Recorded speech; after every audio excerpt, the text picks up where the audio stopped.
what's up? I'm Kay Angrum, and these are today's top headlines. Do y'all remember that huge snow squall? Well, it's back. The way that these street closures are set up, y'all, are you trying to be more zen this year? I'm talking calm, cool, and collective. The aha moment for when I knew I wanted to be in journalism actually happened when I walked into my first newsroom.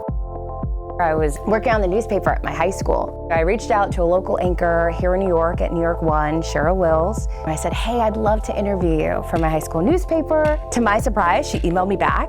I remember what that felt like, walking into that newsroom. It was when it all clicked. In college, while I was a journalism major, I also had digital as part of my major as well. After graduating, I went to a digital startup. What I loved about it was that it was digital, a different approach to news that really resonated with me. My mentor was like, hey, why don't you reach out to the head of digital at WNBC? At the time, they'd already had Listen Up, which was this mini newscast for Instagram.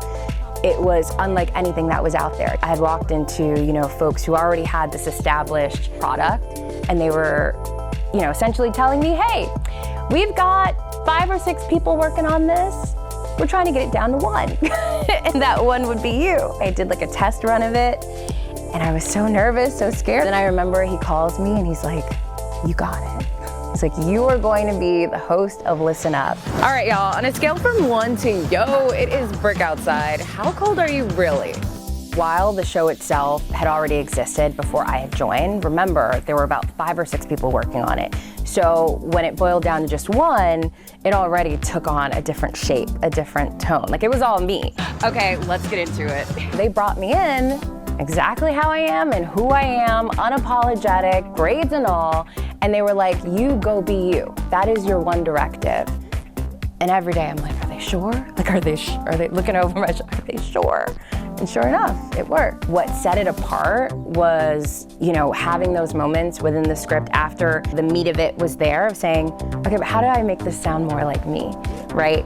And it could be changing a word here or there. It could be the delivery of it. What I'm trying to figure out is how Sunday is going to be 65. I mean, literally, how? It's like we went from winter to spring real quick. I'm probably not gonna go on the air for my cut-ins and say, hey, what's up, friends? Or anything like that.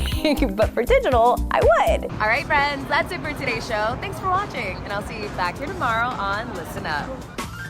I had my own, gear pack, my backpack with this huge camera, but I've got to say, the camera I love the most was the one on my phone.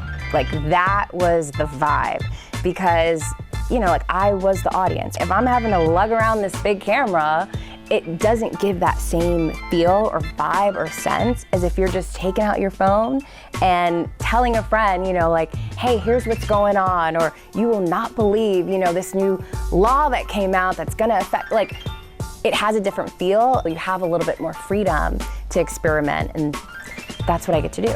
If you're producing something for digital, a lot of times I'm out on the streets of New York, again, with my phone or with my Osmo, and it just has this different energy to it. It has to be simple, it has to feel comfortable, it has to feel social. When you're doing something so new and you are essentially a pioneer, a term I had never really taken on or acknowledged, but that's essentially what we were doing. We were the first that you're not gonna have examples to look at. You're not gonna know if you're doing the right thing. And I think a lot of times I felt that way. I know I had my doubts. I'm like, am I doing this the right way? It doesn't sound like how it's supposed to sound. And that was the goal, right? But that doesn't mean you don't still second guess. The most rewarding thing of Listen Up and the social videos that I've been able to do with WNBC has probably been the fact that we're doing it our way. And I love that.